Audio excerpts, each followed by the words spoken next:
Salut la compagnie, c'est Jules Melon et aujourd'hui dans un procédé critique, je démarre ici une sorte de cycle Frankenstein au cinéma sur la chaîne qui nous mènera tranquillement jusqu'au mois de novembre où est prévue, si tout va bien, la version Guillermo del Toro sur Netflix. Et donc d'ici là, à travers quelques vidéos, je vais parler de quelques adaptations de ce mythe créé par Mary Shelley à travers son fameux roman Frankenstein ou le Prométhée moderne. Non, je ne vais pas parler évidemment de toutes les versions à l'écran, c'est juste impossible, mais les plus connues, les plus marquantes ou peut-être les plus étonnantes, allez savoir. Et on débute ici non pas par la première adaptation officielle, je crois que c'est un court-métrage muet dans les années 1900, mais la première plus connue, celle qui a revigoré, on va dire, le monstre de Frankenstein dans la culture populaire, la version 1931 des Universal Monsters, dans la droite lignée du Dracula de Todd Browning. Ici, donc, nous avons le Frankenstein de James Whale, la même année d'ailleurs, 1931. Alors à la base, ce n'était pas James Whale qui était prévu, mais un certain Robert Florey, qui devait ramener d'emblée Bela Lugosi, donc le Dracula de Todd Browning, mais ce dernier voulait jouer plutôt le docteur Frankenstein. On poussait pour que ce soit le monstre. Bon, bah finalement, rien du tout. Les deux hommes auront un petit lot de consolation en faisant une adaptation d'Edgar Allan Poe l'année d'après. Donc c'est James Whale qui s'y colle, qui ramène deux de ses acteurs fétiches dans le rôle du docteur Frankenstein, Colin Clive, et dans celui de sa petite amie Elizabeth, May Clark. Tandis que le monstre, lui, est joué, alors si on croit le générique au début de la version originale en tout cas, par point d'interrogation, mystère évidemment, on jouait là-dessus, mais c'est bel et bien Boris Karloff qui va ici se faire connaître du grand public derrière la carrure et le masque. Comme ça, le maquillage plutôt, hein, que le masque. Mais bon, évidemment, on connaît cet acteur qui avait déjà joué dans pas mal de choses avant, et c'est pas son vrai nom, hein. Boris Karloff, c'était plus en mode badass comme ça, ça connaît bien pour qu'il joue des rôles un petit peu négatifs sûrement. Il ne s'agit pas d'une adaptation directe du roman. On va dire que c'est pas édulcoré, mais plutôt simplifié, hein. Il faut dire que le bouquin de base est très enchâssé avec pas mal de récits épistolaires ou autres. Ici, c'est adapté d'une pièce de théâtre créée par Peggy Webling. Mais évidemment, on reprend les bases du bouquin. Autrement dit, hein, je vais vous raconter le synopsis, si vous ne connaissez rien de Frankenstein. On va suivre un docteur, un jeune docteur, hein, Henry Frankenstein, qui visiblement veut voler de ses propres ailes, et pour cause. Et qui décide de créer quelque chose de lui-même, avec des parties de corps humain mises ensemble. Il ne lui manque plus qu'un cerveau et la science pour donc devenir Dieu. Parce que c'est ça, hein, c'est le complexe de Dieu absolu, et même directement dans les répliques, dans cette fameuse scène voilà, de la naissance du monstre, le « It's alive !» que tout le monde a vu, même si vous n'avez pas vu le film, vous connaissez. Décor extraordinaire, ambiance extraordinaire. Donc oui, on le sent, hein, il veut impressionner. Il veut surtout, je pense, s'émanciper aussi non seulement de son mentor, le professeur Waldman, mais aussi du père, le baron. Eh ouais. C'est intéressant cette idée de gagner une indépendance comme ça, mais à quel prix? Le problème surtout, c'est que son assistant, Fritz, oui, parce que ça se passe dans la Bavière actuelle, hein, donc techniquement c'est des noms germaniques. Fritz, il va se tromper, enfin, il va le déterrer quelque chose au début, mais bon, comme le cadavre a le cou brisé, ben, le cerveau apparemment ne peut pas être utilisé, et donc son bras droit va récupérer un cerveau malade. Oui, parce que bon, à l'époque, hein, dans la science, on pensait que c'était prédéterminé, hein, que le cerveau était de base malade et pouvait créer des assassins, des meurtriers, et c'est cela qui va être fait.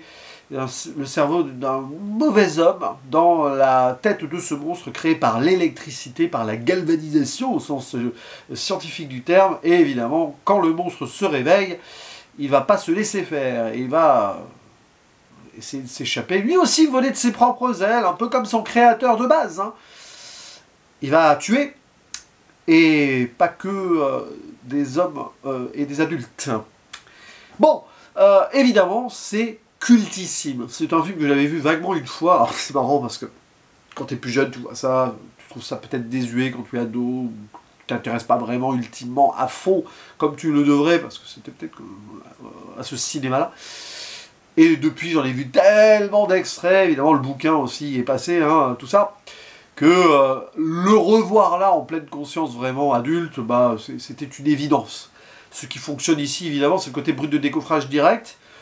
Évidemment, l'aspect un peu ancien, vieillot, entre guillemets, qui est un petit peu en décalage par rapport aux effets scientifiques. Ok, d'accord, mais bon, c'est 1931. Mais qui est hyper efficace, surtout dans ce qui est mise en scène des décors et de l'ambiance. C'est très théâtral, d'ailleurs, hein, sur les jeux.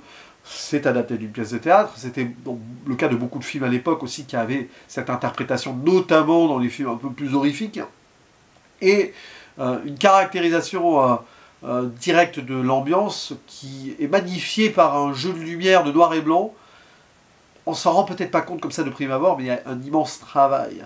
Alors le chef-op, d'ailleurs, enfin l'un des deux chefs-op, c'est Arthur Edison, pas Edison, mais Edison, l'électricité, mais bon, c'est amusant, qui d'ailleurs sera réutilisé après, hein, fin années 30, début 40, notamment dans quelques films noirs, hein, Le Faucon Maltais ou Casablanca, c'est pas vraiment un film noir, mais vous voyez cette ambiance quand même, on tente quelque chose. C'est vrai qu'à certains moments, tu as un aspect un peu thriller noir qui est là, et forcément qui est inhérent et clairement en lien avec l'aspect horrifique de l'ensemble, surtout qu'il y a des meurtres. Voilà. Et ce qui est fort, évidemment, certaines scènes qui sont inoubliables. Alors, dès le début dans ce cimetière, hein, c'est assez marqué. Alors, ça m'a rappelé d'ailleurs qu'entre-temps, j'ai vu un épisode d'X-Files qui s'inspire énormément de ça. Mais bon, aussi, entre-temps, j'ai vu et revu quasi toute la filmographie de Tim Burton. Enfin, je dis ça parce que j'ai vu tous les Tim Burton, mais je pense que 70% au bas-mot du travail de Tim Burton a plus ou moins toujours voulu rendre hommage à cette version de Frankenstein, très clairement. Mais bon, là je ne vais pas vous faire un dessin. Dès son court-métrage Vincent, bon, Frankenweenie évidemment, Édouard aux mains d'argent aussi, Sleepy Hollow avec le moulin à la fin, et même certains Batman, c'est extraordinaire de voir à quel point ça l'a marqué enfant. Tant est bien qu'il ne s'est jamais, on va dire, éloigné de cette œuvre. Évidemment, tout part aussi de ce contexte du labo, certes de tour là, voilà, c'est bon, puis le moulin à la fin, d'accord, mais la tour est assez extraordinaire. C'est un peu l'antre du diable, quoi, où un homme va devenir Dieu. Et quand on devient Dieu, on crée des soucis. Et derrière, ben, évidemment, il va se passer ce qui va se passer. En filigrane, là, c'est là où c'est intéressant, quand on revoit le film de nos jours, il y a quand même eu un discours social. Henry, il est amoureux d'Elisabeth, on lui promet un mariage, bon, ça va, quoi. Hein. On dirait qu'il fait ça pour l'impressionner. Peut-être pour impressionner ses pères, et du coup, son père et son père scientifique. Et on le voit, il y a une pression autour de lui. Ça se sent. C'est-à-dire que le baron, là, il veut que son fils perpétue la tradition, et qu'il soit comme le grand-père, et qu'il lui-même donne un fils voilà, l'héritage, héritage, héritage. Et tu sens que ça le pèse, tu sens que c'est ça qui, indirectement, a créé cette folie de création, cette folie de passer outre tout, et aussi parce qu'il a été gâté pourri d'une certaine manière, tout lui est dû, donc il peut devenir Dieu. Et c'est ça qui est fort. Derrière, évidemment, il doit réparer ce qu'il a créé, et à un moment, bah, après tout ce qui se passe, il sait qu'il doit détruire sa propre création. Affrontement avec la créature en question. D'ailleurs, c'est un moment de vindicte populaire qu'on voit avant et qui, je pense, a inspiré aussi Fritz Lang. Enfin, bon, c'est à peu près les mêmes époques. Hein. Beaucoup de films sont en écho avec Frankenstein, même donc dans les années 30, dans les années 20, avant. Enfin, il y a peut-être des trucs aussi. Je crois que Frankenstein, le film ici, a été inspiré par Le Golem, un film allemand qui, sur la créature, il y a des choses. Voilà. Alors, je ne l'ai pas vu, Le Golem, mais c'est assez réputé comme anecdote. Et du coup, quand le créateur fait face à sa créature, et qu'il doit réparer les choses, il y a tout un travail aussi de... Le feu de Prométhée. Hein, bon, le feu de Prométhée, c'est l'électricité qui va donner vie au cerveau et donc à la créature. Mais à un moment, on le voit, la vindicte populaire avec les torches, à un moment, le docteur Henry Frankenstein, il est torche à la main face à sa créature. Voilà. Et cette idée que, bah, à un moment, il va falloir y aller. Et du coup, le feu jusqu'au bout dans le moulin. Hein. Voilà, sans en dire plus. Et entre-temps, il y a des choses aussi qui sont passionnantes. Évidemment, la scène avec la petite fille, qui confère de l'humanité au monstre. À la base, le metteur en scène qui était prévu, donc Robert Florey, voulait que ce soit, enfin même je crois que c'était prévu comme ça au tout début, que ce soit une machine tueuse et qu'il n'y ait pas de sentiment. Non. Rappelons-nous quand même que dans le roman de Mary Shelley, c'est beaucoup plus subtil et c'est très intense à ce niveau. Donc là, on y met quelque chose à ce niveau, à cette ce regard-là sur le fait que cette créature qui apprend finalement à vivre, cerveau d'assassin ou pas, est comme un enfant qui va peut-être s'émerveiller devant des choses, donc devant un petit jeu avec des fleurs avec la petite fille. Ce qui est intéressant. Bon, du bouquin aussi, on retrouve quelques vagues échanges épistolaires aussi, ok. Et donc cette scène qui est cruelle et qui est pathétique et qui est triste aussi avec la petite fille, parce que il va se passer ce qui va se passer, sans en dire plus si vous n'avez pas vu le film, mais c'est même pas volontaire. Voilà, c'est comme un jeu, mais un jeu qui est non contrôlé.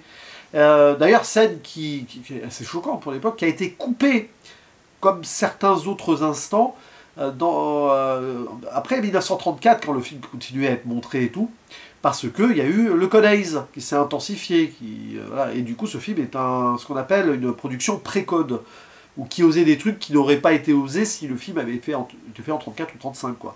Donc voilà, et ça a été réhabilité, ces scènes coupées ou rabotées.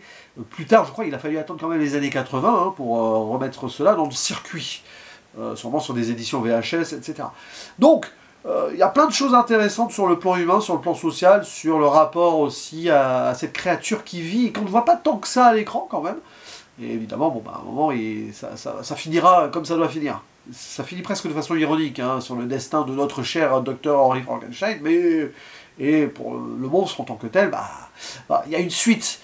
Hein, bon, les suites, on peut toujours en faire ce qu'on veut, voilà.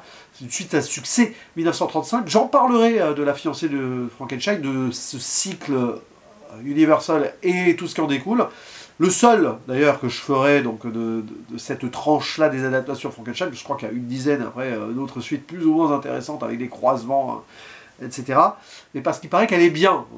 Voilà, cette suite de la fiancée de Frankenstein, elle est toujours avec Karloff, je crois, d'ailleurs, donc voilà. Mais bon, pour les autres adaptations de Frankenstein que je ferai ici sur la chaîne, je vous laisse une petite surprise, bien sûr, parce que voilà, puis je suis pas encore tout à fait tout décidé non plus. Et puis on verra bien ce que Guillermo del Toro nous fait. Donc Frankenstein de James Whale, grand classique, Universal Monsters, peut-être le meilleur film des Universal Monsters d'ailleurs, hein, franchement. Alors le Dracula de Todd Browning, je le reverrai. J'en ai pas parlé sur la chaîne, hein, je le reverrai. Autant peut-être, je sais pas si je le ferai là, hein, bon, ça sera toujours plus intéressant de revoir cette version plutôt que de voir celle d'un certain réalisateur français dont je tairai le nom et qui sortira cet été, qu'il ne faut pas aller voir en salle, il ne faut pas arrêter de donner de l'argent à certains artistes. On peut parler de certaines anciennes œuvres, voilà, hein, je le fais, mais voir en salle des trucs comme ça de certaines personnes peu fréquentables, c'est non me concernant. Mais bon, peut-être que j'en parlerai en mode très loose day, mais vaguement après piratage, quoi. Bon, bref, je suis en train complètement de divaguer, je n'étais pas prévu que je parle de ça, mais restons sur le Frankenstein de James Whale. Qu'en pensez-vous de son ambiance, de son histoire? Alors, par rapport au bouquin, vous pouvez faire des ponts aussi, évidemment. J'imagine que certaines personnes qui étaient fans de la version littéraire à l'époque n'étaient pas forcément ultra satisfaites de cette version, quoique, quand même, hein, parce que on est dans le nœud du truc et il fallait faire des choix, voilà. Je n'ai pas vu la version théâtrale de Peggy Webling, mais si vous avez toutes ces possibilités de comparaison, n'hésitez pas à dire en commentaire ce que vous pensez et surtout donner votre ressenti personnel, évidemment, sur cette version cultissime. Allez, à vous la parole. Il ne me reste plus qu'à vous dire. À la prochaine. Ciao.